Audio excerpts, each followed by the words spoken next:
Сәлем! Достар, қалайсыздар? Бүгін біз тауықтың етінен дайындаймыз шашлық мариновкасы. Тауықтың етінен бірнеше мариновканың түрі бар. Соның бір талайынан жасап көрдім, дәмін көрдім. Соның ішінде маған осы екеуі ұнады. Қазір сол екеуінің біреуін жасаймыз, біреуін сіздерге айтып өтетін боламын. Хорошо? Мен әлгі айтып өтейін деген мариновкам, ол мынандай банкідегі хрен бар ғой, сонымен горчица екеуін қосып араластырып мариновать ету. Сол бір түрі айтайын деген. Ал енді қазір біз жасаймыз. Ол үшін бізге не керек? Ең бірінші бізге керек 2,5-3 килограмм мінекей бедра. Егер бедра тым үлкен болып жатса, оны екіге бөлсеңіздер болады. Жалпы маған негізі кішкентай болғаны ұнайды. Сондықтан да оны екіге бөлсеңіздер болады. Мен кейбіреуін бөлдім, кейбіреуін бөлген жоқпын. Осындай қалпында қалды. Оған мінекей 2,5-3 килограмм тауықтың бедрасы, әрине пияз, сарымсақ, лук. Енді әр жақта әртүрлі айтады ғой, сондықтан 3 түрлі қылып айтып жатырмын. Міне осындай лук, полу кольца дейді ғой. Бұны только ұсақтап турамаңыздар, өйткені сіздер алып тастап отырасыздар ғой, ана етке, темірге түйреген кезде. Чеснок, содан кейін тұз, кішкентай ғана, аз ғана қылып, мынандай соус, аджика, кішкене ғана. Сосын кейін, мынау не? Кивиді ұсақтап тураймыз.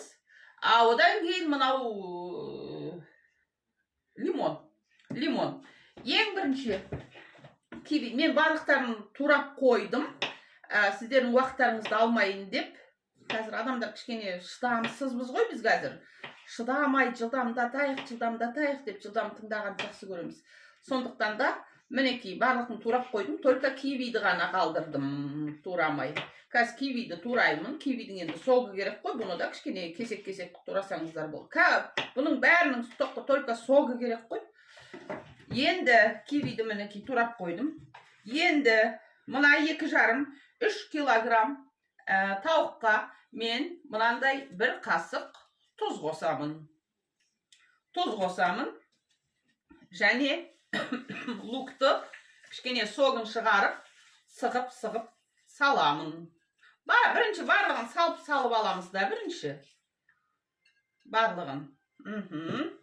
Содан кейін тұзды қостым. Мұнадан только аз ғана, потому что бұның ішінде де тұз бар.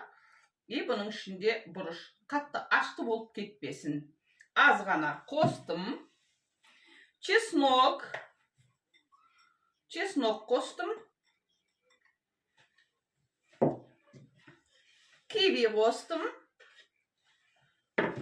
Және лимонның соғы. Мінекей. Түкті қиындығы жоқ. Оп, оңай. Лимонның несі түсіп кетті ішіне. Сосын бұның барлығын араластырамыз.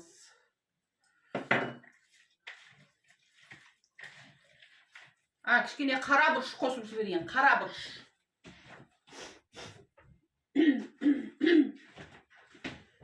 Черный перец. Бұл душистый черный перец. Қызыл бұрыш, красный перец, ол жгучий. Маған душистый перец ұнайды. Сондықтан да мінекей душистый қара перецті қосып жібердік. Енді барлығын араластырамыз. Жақсылап тұрып араластырамыз.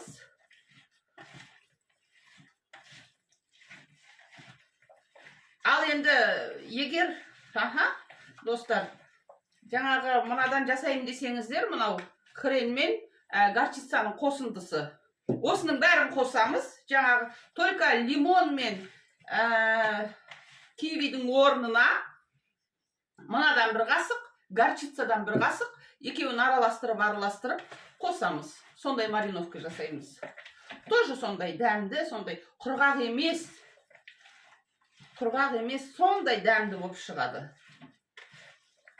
жақсылап тұрып араластырамыз только. Бір нәрсе айтайыншы.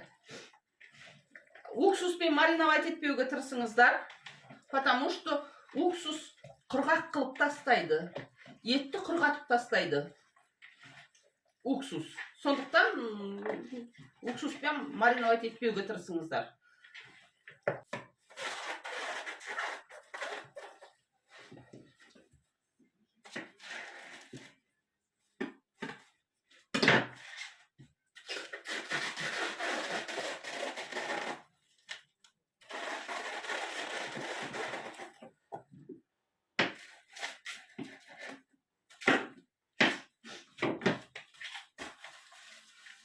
Салқы былай істеп қойса да болады.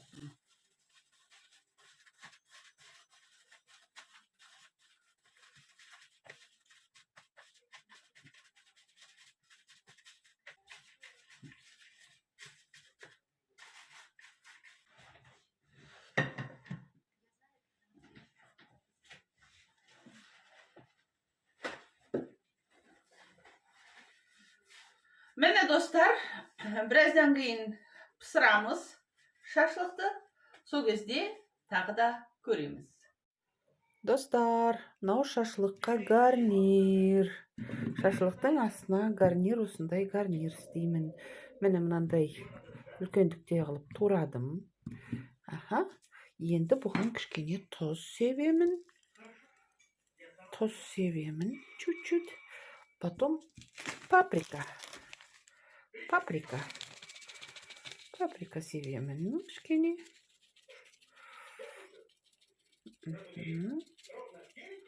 Паприканың иісі әйбат қой. Сосын кейін солнечное масло сұйық құямын. Сосын араластырамын. Араластырамын. Содан кейін қазір духовкаға саламын. Құрметті көрермендер, құрметті тіркелушілер, сіздерден өкініп тұрып зор кешірім сұраймын. Мен осы шоққа шашлықты пісірғаным, телефоным қосылмай қалып, түсіре алмай қалғаныма, сіздермен бөлісе алмай қалғаныма әрине өкінішті. Сіздерден кешірім сұраймын. Дей тұрғанмен, менің өзімнің ойымдағы ең дәмді, ең сочный, ең нежный шашлықтың мариновкасымен сіздермен бөліскеніме қуаныштымын. Ал қыздар, сау болыңыздар. Пока!